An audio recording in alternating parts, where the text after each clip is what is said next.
Good morning everyone, good morning, welcome back to my channel, welcome back to a new blog. তো বন্ধুরা, আজকে হচ্ছে next day and এখন ঘড়িতে বেজে গেছে হচ্ছে 9:17 আর পিছনেই হচ্ছে জগন্নাথ দেবের মন্দির। আর আমি এখন আছি হচ্ছে আমাদের যে আলাফিয়া স্টে আছে সেই আলাফিয়া স্টের একদম ছাদে। আর এখান থেকে পুরো দেখা যায় জগন্নাথ মন্দিরকে, অ্যান্ড আগের ভিডিওতে তোমরা দেখেছো আমার রুম থেকেও দেখা যায় জগন্নাথ মন্দিরকে। আর আজকের এখানকার পুরীর ওয়েদার কিন্তু দুর্দান্ত।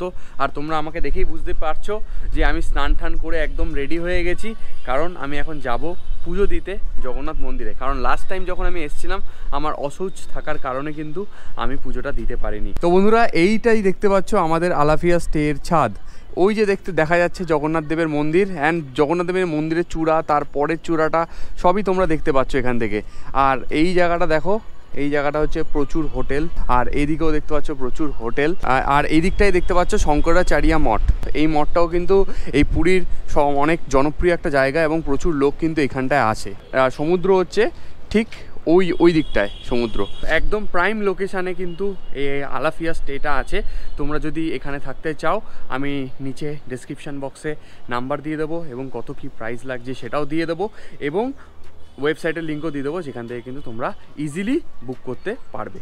আর এখানে যে ভাই আছে তার নাম হচ্ছে কালিয়া, সে আমাকে বলল এখান থেকে মাত্র 10 মিনিট হাঁটা পথ হচ্ছে জগন্নাথ মন্দির।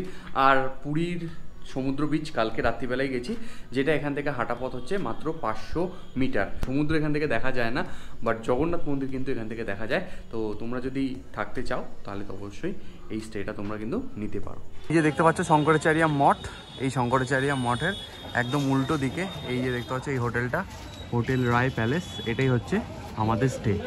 তো বন্ধুরা, আমি এখন একদম পুজো দিতে বেরিয়ে পড়েছি, অ্যান্ড এই হচ্ছে পুরীর রাস্তা থেকে হেঁটে হেঁটে জগন্নাথ মন্দিরের পথে আমি এগিয়ে চলছি।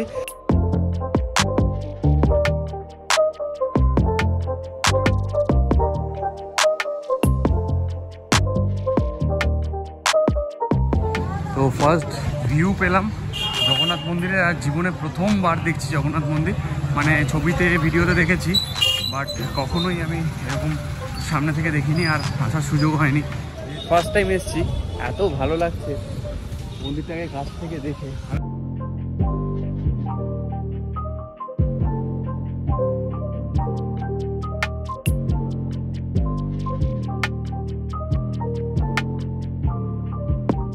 এটা হচ্ছে দক্ষিণের দরজা আর এদিকে হচ্ছে পশ্চিমের দরজা। তো পশ্চিমের দরজার দিকে যাই। যে দুয়ারটা দেখতে পাচ্ছ এই দুয়ারটাই হচ্ছে পশ্চিম দুয়ার, এখান থেকেই আমরা প্রবেশ করব। পুজো আমার দেওয়া কমপ্লিট হয়ে গেছে। তোমরা যদি আসো অবশ্যই মাধবজির সাথে কন্ট্যাক্ট করো, আমি কন্ট্যাক্ট ডিটেলস দিয়ে দেবো। খুব ভালো মানুষ উনি, এবং খুব ভালোভাবে আমাকে পুরোটা দেখিয়ে দিয়েছে খুব কম সময়ের মধ্যে। তো খুব ভালো লাগলো Madhabji, thank you, thank you.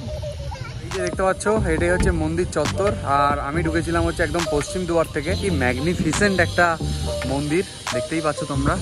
আর এখানটা দেখো ধ্বজাটা কত সুন্দর উঠছে পথ করে। সবচেয়ে ভালো লেগেছে যে জিনিসটা, তিনি হচ্ছে মাধবজি এত ভালোভাবে সবকটা এক্সপ্লেন করেছে সব জিনিস। অনেক জিনিস মাথার ভিতর ঢুকেছে, আবার অনেক জিনিস মাথার ভিতর থেকেও বেরিয়ে গেছে। আমি জাস্ট ভগবানের দর্শনে এসেছিলাম, অত আমার মানে মাথায় কিছু রাখিনি মাথায়।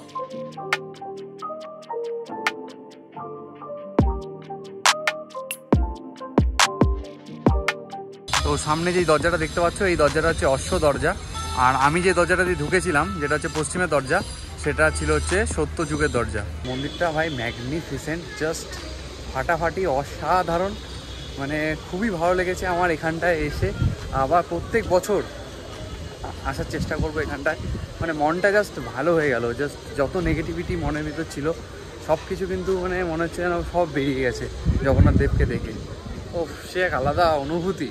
মাধবজি যিনি ছিলেন তিনি প্রচণ্ড হাম্বেল একটা লোক, কোনো টাকা পয়সার দাবি নেই। মানে আমার এই ধর্মস্থানগুলোতে গেলে যেগুলো হয় যে যখন দেখি না এই পান্ডারা বা যখন যারা না পুজো দিতে নিয়ে যান তারা এত দাবি দাবা করেন, তো সেই জিনিসটা আমার খুব খারাপ লাগে যে ভক্তিটা বড়, ভক্তির থেকে তখন টাকাটা বড় হয়ে যায়। আর একই কথা তোমাদেরকে কি বলবো, তোমরা হয়তো আমার মতন অনেকবারই এসেছো, মানে আমি আসিনি, তোমরা হয়তো অনেকবার এসেছো, তোমাদের কাছে জিনিসগুলো নতুন নয়, বাট আমার কাছে যেহেতু নতুন সেহেতু আমিই বলছি যে ধ্বজাগুলো কত সুন্দর উঠছে না, কি ভালো লাগছে দাঁড়িয়ে দাঁড়িয়ে দেখতে।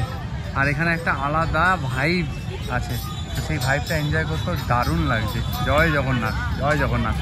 তো বন্ধুরা অনেকক্ষণ রেস্ট নেওয়া হলো, এখন ঘুরতে বাজে হচ্ছে 3:11। আমার খাওয়া দাওয়া হয়নি এখনও, তো আমি এখন বেরোবো হচ্ছে একটু বাইরের দিকটা ঘুরে আসতে। তো চলো বেরোনো যাক, রুমের সব বেরোয় এখান থেকে বেরিয়ে যেতে হবে। আর এখানে পার্কিংয়েরও ভালো ব্যবস্থা আছে। আমার বাইকটা আছে হচ্ছে এখানে তুলে দেবে পার্কিংয়ের জন্য বাইক রাত্রিবেলা। রিসেপশন এরিয়া হচ্ছে এটা।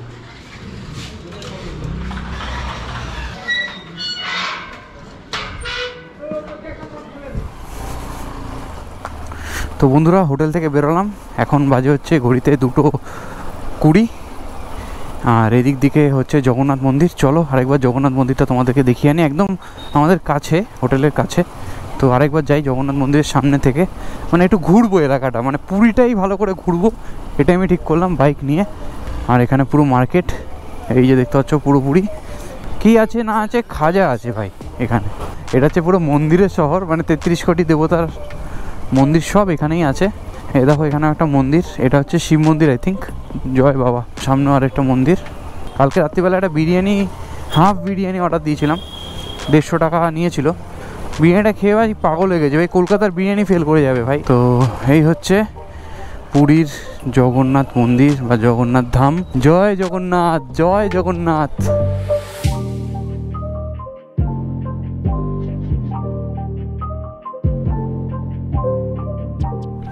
এই যে রাস্তাটা দেখতে পাচ্ছ, এই রাস্তাটাতেই রথ উৎসব যেটা হয়, এই রাস্তাটাতেই হয়, মানে যাত্রা হয়, রথযাত্রাটা এই রাস্তায় হয়।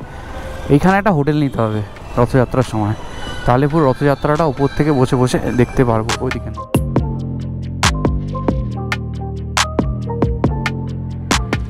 বন্ধুরা এই যে রাস্তাটা দেখতে পাচ্ছ, এই রাস্তাটা সোজা চলে যাচ্ছে হচ্ছে একদম পুরী সি বিচের দিকে। আমি একটু ঘুরে ঘুরে আসলাম, কারণ হচ্ছে ওই যে সোজা রোডটা তোমরা দেখলে, ওই রোডটা দেখে আমাকে ঘুরে ঘুরে আসতে হয়েছে। এবার তোমাদেরকে ডাইরেক্ট সমুদ্র দেখাবো। সমুদ্র, এই পুরো দোকান লাগিয়ে বসে আছে লোকজন, পুরো মানে ছাতা, আর ছাতার ওপাশে হচ্ছে নীল সমুদ্র। এখানটা দাঁড়াবো না, সামনে গিয়ে ফাঁকা জায়গা আছে, ওখানে গিয়ে তোমাদেরকে দেখাচ্ছি হচ্ছে সমুদ্রটা।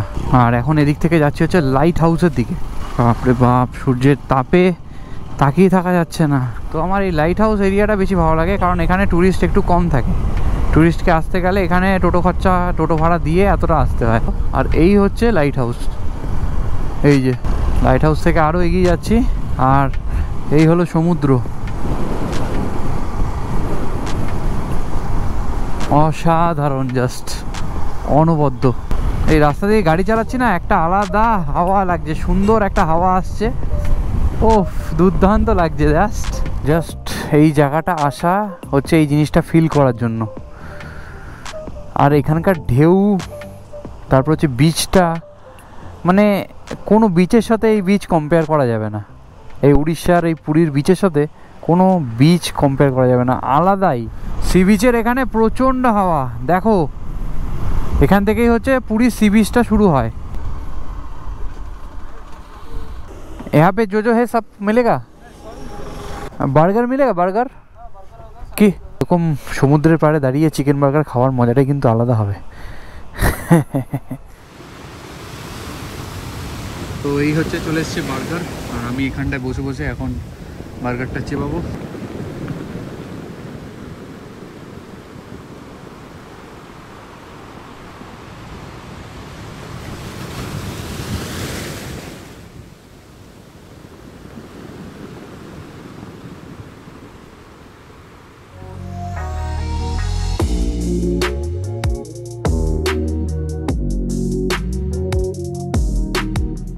তো বন্ধুরা এখন ঘড়িতে বাজে হচ্ছে 9:30, আর এখন আমি যাব হচ্ছে ঠিক মার্কেটে গিয়ে আমি আমার ডিনারটা করে নেব আর কিনবো বাড়ির জন্য গজা। তো সামনেই দেখতে পাচ্ছ এখানে একটা গাঙ্গুরাম আছে। তো এই গাঙ্গুরামের পাশ থেকে গেলে একটা সুন্দর গন্ধ বেরোচ্ছে গজার, জাস্ট ঘিয়ে ভাজা গজার গন্ধ বেরোচ্ছে। তো আমি গজাটা ভাবছি এখান থেকেই নেব। জিজ্ঞাসা করি দাম কীরকম আছে। আলাদা গন্ধ বেরোচ্ছে।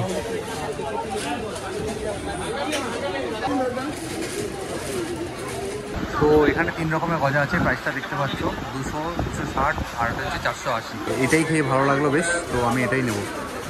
এটা দিও 1 কেজি দিও একটা, আর একটা হাফ কেজি। বন্ধুরা এই যে রাতের রুটি নিয়ে চলে এসেছি, আর সাথে আছে ডিম কষা, আর এখানে আছে হচ্ছে গাঙ্গুরাম সুইটসের মিষ্টি। দেখেছো পুরো সিল প্যাক করে দিয়েছে, একটা হচ্ছে 1 কেজি, একটা হচ্ছে 1.5 কেজি।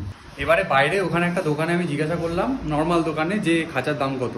আমাকে বললো 120 টাকা, আর হায়েস্টটা হচ্ছে 180 টাকা। তো আমি ভাবলাম কি ঠকে গেলাম নাকি। তো আমি জানি না কি হয়েছে, মা গিয়ে হয়তো গালাগালি করবে। তোমরা আমাকে কমেন্ট করে জানাও যারা পুরীতে রিসেন্টলি এসছো, গাঙ্গুরামের খাজাটা কি নিয়েছি ওটা ভালো হবে, না 120 টাকাটা নিলে ওটাও ভালো হতো বা একই রকমই হতো নাকি, সেটা তোমরা কমেন্ট করে জানাও। আর তোমরা এখানে আসলে কোন দোকান থেকে খাজা কেন সেটাও কিন্তু আমাকে জানিও, তাহলে আমার নেক্সট টাইম পুরী আসলে কিন্তু খাজা কিনতে সুবিধা হবে। তো চলো আজকের জন্য গুড নাইট, দেখা হচ্ছে কালকে।